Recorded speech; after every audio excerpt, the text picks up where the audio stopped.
My name's Jack Dawson, and last year my 17-year-old son was told he was too young to attend my sister's wedding. I didn't argue. I just said, then we won't be there. And when Christmas came around, I made one quiet change. A decision so small, it didn't even feel like a statement. But somehow, that silence was louder than every argument we'd ever had as a family. I'm the oldest of 3 siblings. That meant I was the one who learned responsibility early, the helper, the one who fixed things when everyone else broke them. Growing up, I thought that was love, keeping things together, even when it cost you your peace. My sisters, Amber and Chloe, were different. Amber was always the center of attention, confident, loud, charming. Chloe was the baby, the one everyone protected. And me? I was the one who kept the engine running while everyone else rode in the back seat. Even after I grew up, got married, and had a family of my own, the pattern stayed. Amber made drama. Chloe avoided conflict. And I cleaned up the mess. Then came my son, Ethan. He wasn't born to us, we adopted him when he was 3. He had these big brown eyes that carried too much sadness for a toddler, like he'd already seen the world fail him once. He barely spoke the first year. When he finally called me Dad, I had to pull over the truck because I couldn't see the road through my tears. That day, I promised him something.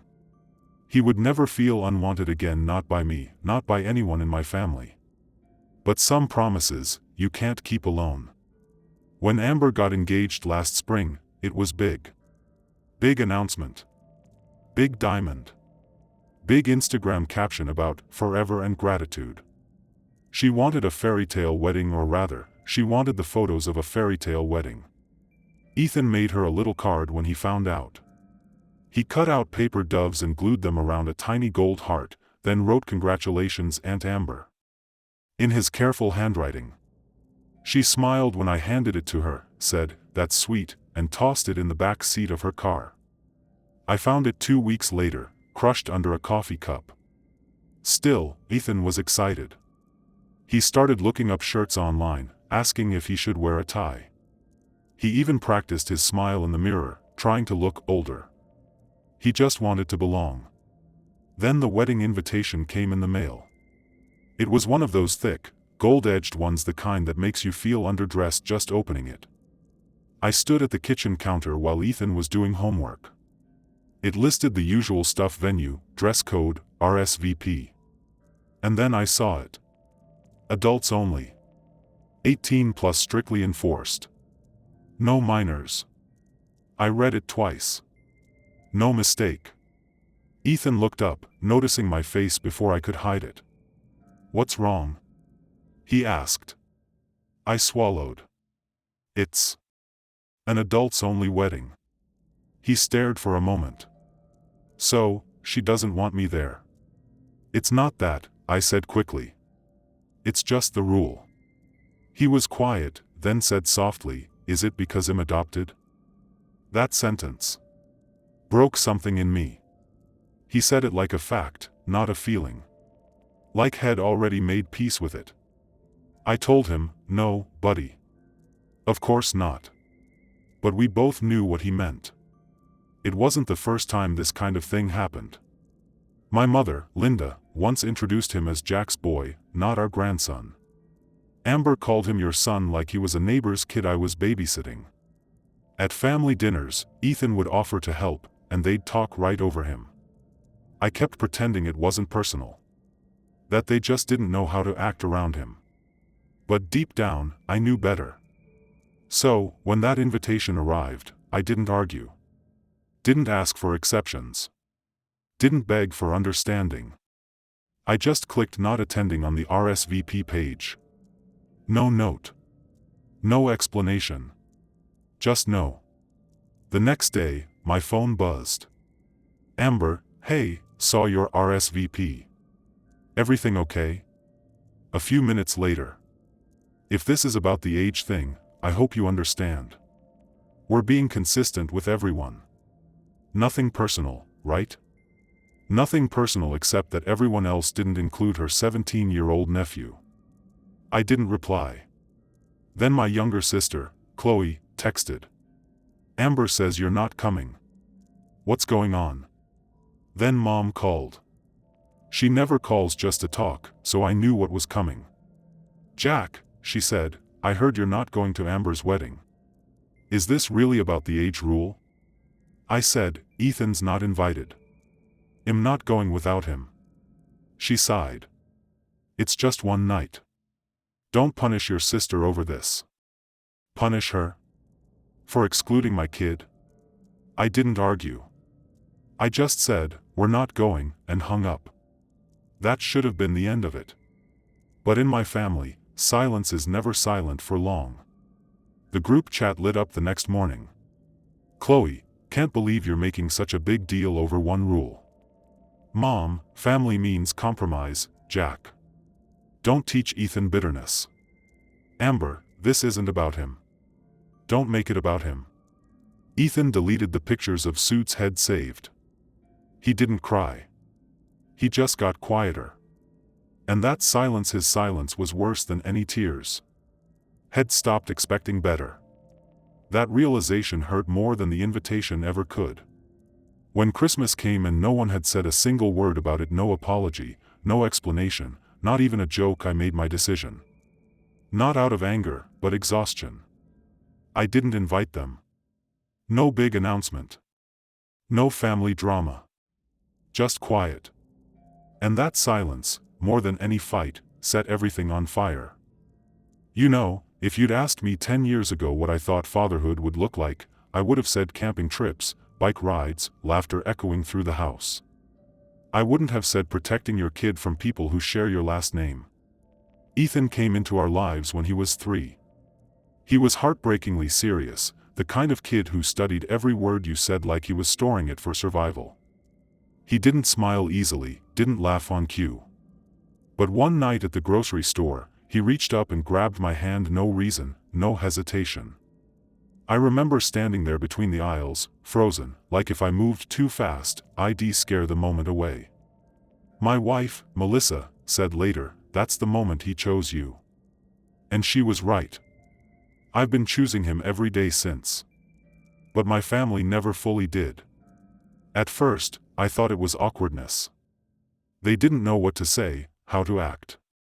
He didn't look like me, didn't carry our last name yet, didn't have their rhythm. But it wasn't awkwardness. It was distance.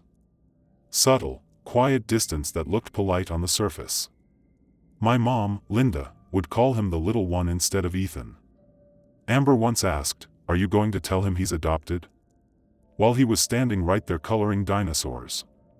Chloe's kids got personalized Easter baskets from my parents. Ethan said, "Happy Spring." It wasn't cruel, just careless. And sometimes, careless cuts deeper than cruelty. When Ethan was 6, he told my dad he wanted to be an artist. Dad smiled, said, "You'll need something practical too, son." When he was 8, he drew a picture of our family, me, Melissa, and him, and gave it to my mom. She thanked him, set it on the table, and never mentioned it again. That drawing never made it to the fridge. He asked me later, why didn't Grandma put it up? And I just said, maybe she ran out of magnets. But I could see in his eyes he didn't buy it. The first time I truly lost patience was at Chloe's engagement party. Ethan was 12. We were invited, sort of. It was a mass text with a date and time, no, can't wait to see you. But we went anyway, because I thought, this is how things get better, we keep showing up. Ethan wore a light blue shirt and shiny black shoes, had picked himself. He was nervous, asked 3 times if he looked okay. At the party, Chloe greeted us with a tight smile. "Hi, Jack," she said, and then immediately turned to hug the next person. Not a single word to Ethan. "No, you've grown so much." "No, you look great." Nothing. We stayed 20 minutes, maybe 25. Ethan never left my side.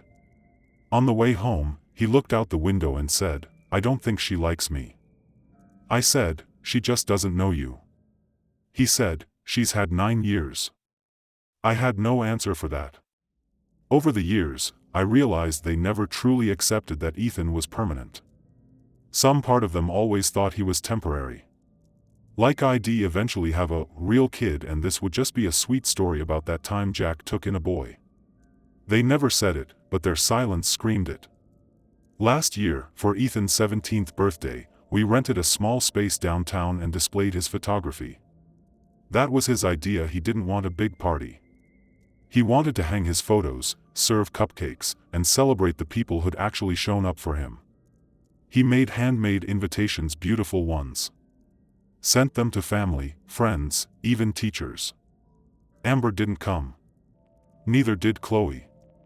My parents showed up 30 minutes late with a generic card that said, "To a wonderful young man," and $20 inside.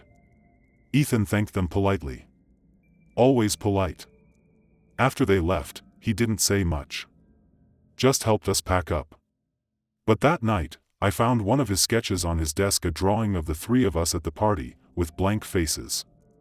That was the night I stopped hoping they'd change. Not because of what they did, but because it didn't surprise him anymore. Had stopped expecting kindness. Had stopped waiting for love. And that's what broke me. So when the wedding invitation arrived, no conversation, no phone call, just silence, I knew exactly what to do. I didn't argue. I didn't plead. I didn't try to explain. I just told Ethan we weren't going. He didn't cry. He just nodded and said, "Okay." Later that night, he asked, "Do you think they'll even notice we're not there?" I said, "Yeah, of course." But inside, I wasn't sure. The weekend of the wedding came and went. Melissa made pancakes. Ethan took photos in the backyard. I fixed the porch railing. It wasn't rebellion. It wasn't revenge. It was peace. For the first time in years, our house felt quiet in a good way. No guilt, no pretending, no trying to decode half smiles across the dinner table. And for once, I didn't miss the noise. By early December, I made another decision.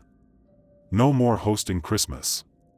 No extra chairs, no forced smiles, no "Jack, pass the gravy" from people who couldn't even pass decency. Melissa asked one night, "So, no Christmas dinner this year?" I said, "Not this time." She just nodded. No questions. She understood before I even said it. When the family group chat started buzzing.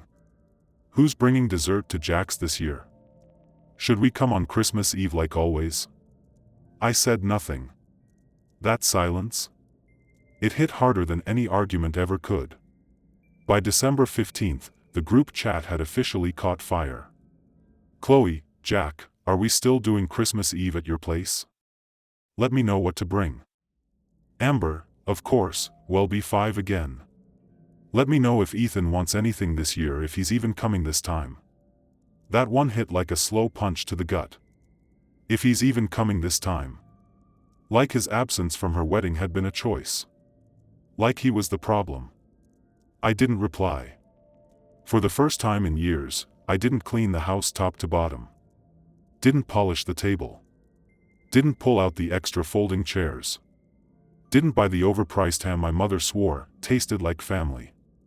Instead, Melissa and I made lasagna in our pajamas while Ethan baked cookies that fell apart when you picked them up. We stayed in. Watched movies. Opened our gifts early. And we laughed. Really laughed.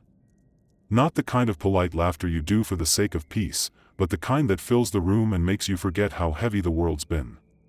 That night, for the first time, our house felt like home. Then the messages changed tone.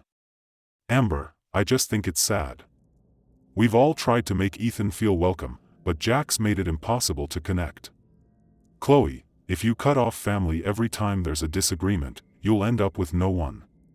Dad, son, the way you're handling this is cruel. It's not like you." And then came Mom. She sent a photo of their Christmas tree, captioned, "It wasn't the same without you." Ethan would have loved his gifts. Except they weren't his gifts. They were guilt wrapped in ribbon. And I was done unwrapping guilt. A few days later, a letter came in the mail.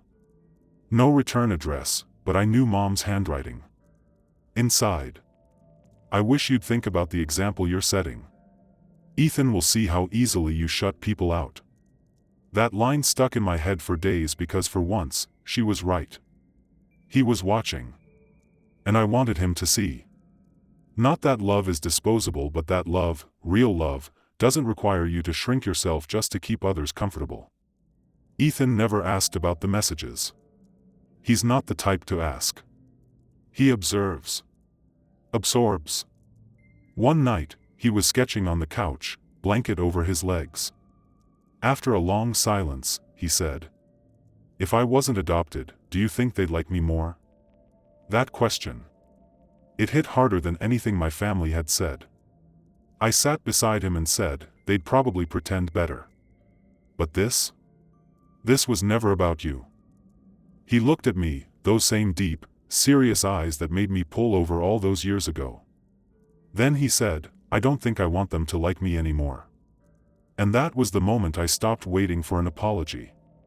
A few days later, my dad called. I didn't answer. Then came the text. "Your mother's not sleeping. She feels like she's lost you.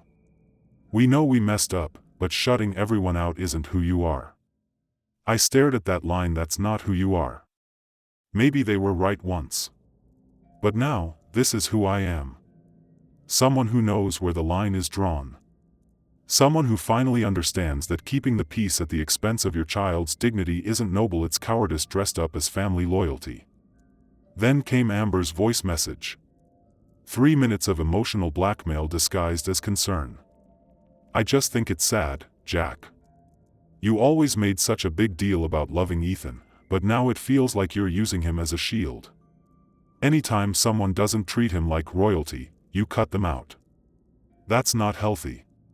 That's obsession." I didn't listen to the rest. Deleted it. Blocked her number. Because if loving my son fiercely, completely, unconditionally makes me obsessed, then fine, I'm obsessed. I'm obsessed with protecting the kid who trusted me to do exactly that. And no one, not even family, gets to make me regret it. New Year's Eve came quietly. Ethan fell asleep on the couch before midnight with a half-eaten cookie still in his hand. Melissa and I toasted with tea instead of champagne. The fireworks outside flashed silently behind the window. "Do you miss them?" she asked. I thought about it. "No," I said. "I miss the idea of them. But the people we imagined never really existed." She nodded. No more words. Just reached for my hand. A week later, the doorbell rang. Thursday evening. Cold. Gray. I wasn't expecting anyone. When I opened the door, there they were, my parents. Standing on the porch like time had reversed 20 years and we were still pretending everything was fine. Mom held a Tupperware container in her hands. I knew what it was before she spoke. Oatmeal cookies, her specialty.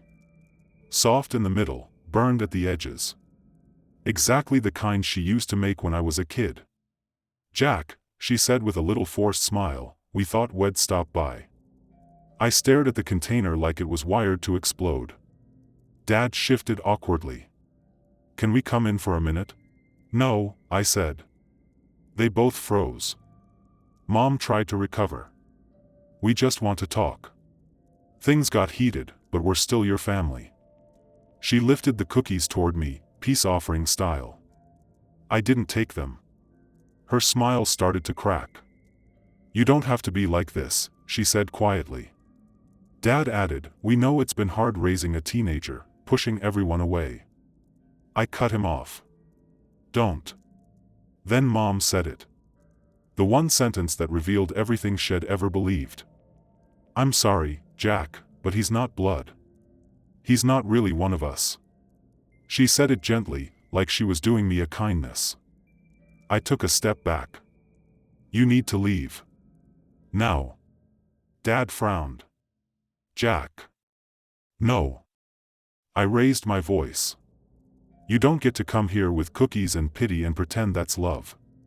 You don't insult my son to my face and expect an invitation inside." Mom's eyes welled up. "You'll regret this," she said. "When he leaves you, when he forgets you, you'll come back. You'll see we were right." I didn't answer. Just closed the door. Locked it. And stayed there, forehead against the wood, listening until their footsteps faded away. That night, I sat at the kitchen table for a long time.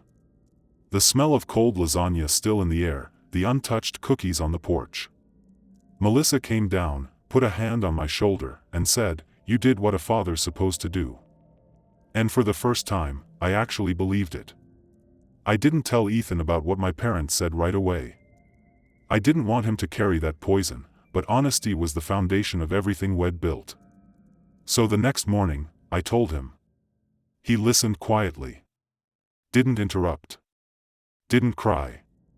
When I got to the part where my mother said, "He's not really one of us," he clenched his hands so tightly his knuckles turned white. "They really think he'll leave you?" he asked. "No," I said. "They hope you will. That way, you'll need them again." He nodded slowly. "They don't get to hope things about me," he said. That was Ethan. Calm. Controlled. But there was fire underneath. I thought that was the end of it. It should have been. But a week later, my cousin Tracy forwarded me an email from Amber, a long, rambling essay sent to the entire extended family. It read like a public service announcement. "Jack's cut himself off from everyone," she wrote. "All because of a boy who manipulates him emotionally. Ethan's been difficult, distant, ungrateful. Their relationship isn't healthy, it's obsessive. It was vicious. And worse, it worked. People started reaching out. Aunt Linda texted, 'Are you okay? We're worried about you.' Uncle Ray called Melissa asking if I was having some kind of breakdown. My second cousin left a comment on one of Ethan's photography posts. 'You're lucky. Don't forget who gave you a home.' Ethan saw it. I saw him see it. He didn't say anything. He didn't need to. The look on his face said everything. That was the last straw. That night, I sat down at the kitchen table with my laptop and started typing. No emotion. No anger. Just facts. Every ignored invitation. Every condescending comment. Every passive-aggressive text. Every "maybe next time" that meant never. Screenshots. Photos. Messages. Receipts of every small cruelty they thought would fade away. Then I wrote a letter, calm, measured, clinical. For those who want the full story, I typed. I'm not asking for sides. I'm not asking for apologies. I'm simply done pretending this didn't happen. And I sent it to the entire family. Just once. No follow-up. No arguments. Just truth. Some replied. Some didn't. A few quietly unfriended Amber. Others called me dramatic. Didn't matter. Because I didn't write it for them. I wrote it for Ethan. So that one day, when he looked back on this chapter, he'd never doubt his worth. He'd never ask again, would they love me if I were blood? He'd know the answer. After that, I blocked every number that tried to talk it out. Every person who said, "But maybe if you just forgive them." Every voice that tried to make peace sound more important than dignity. We never heard from them again. Not directly. But I'm sure they still talk about us. I'm sure I'm the family cautionary tale, the one they whisper about over dinner. Jack always was too sensitive. He let that boy come between him and his family. Let them talk. They lost their right to know him. Fast forward 2 years. Ethan's now in college, visual arts major at Idaho State. Top of his class. He still calls me every night, not out of obligation, but habit. He sends me pictures of his sketches, asks my opinion on lighting, composition, color balance. Sometimes we talk for 10 minutes, sometimes for an hour. Sometimes he just says, "Good night, Dad." When I dropped him off at his dorm, he hugged me for a full minute and whispered, I'm not going anywhere. He meant physically, maybe. But I knew what he really meant. People say you can't choose your family. I did. I chose him. Over blood. Over guilt. Over the illusion of tradition. And if they're still sitting around waiting for me to crawl back, they can wait forever. Because what we built here, me, Melissa, and Ethan, it's real. Not picture perfect. Not easy. But real. Sometimes I still think about that night on the porch, the cold air, the silence after the door clicked shut. Sometimes I wonder if I was too harsh. If maybe I could have tried one more time. But then I remember the look on Ethan's face when I told him. They don't get to treat you like that. I remember the way he hugged me before leaving for college. I remember the peace in our house that first Christmas we spent alone. And I remember the promise I made in that grocery store aisle, the first time his tiny hand reached for mine.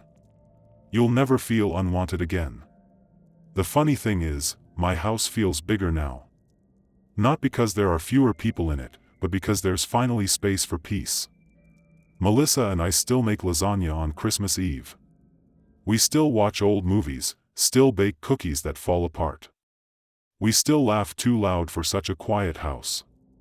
And every so often, Ethan comes home, camera around his neck, stories spilling out of him faster than he can tell them.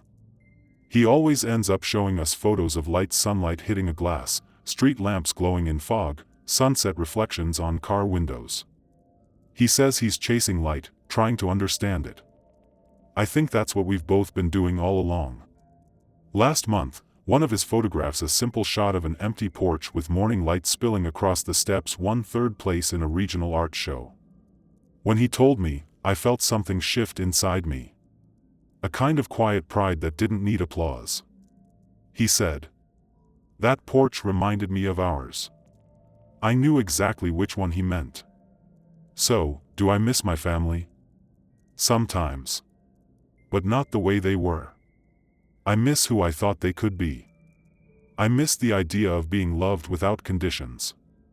But I don't miss earning it. And I'll never regret choosing my son over their approval. Because in the end, what I've learned is simple. Family isn't who shares your blood. It's who shares your heart when it costs something. If you've ever had to choose peace over people. If you've ever drawn a boundary that made others angry. If you've ever protected someone at the cost of being misunderstood. Then maybe you understand this. Silence isn't always surrender.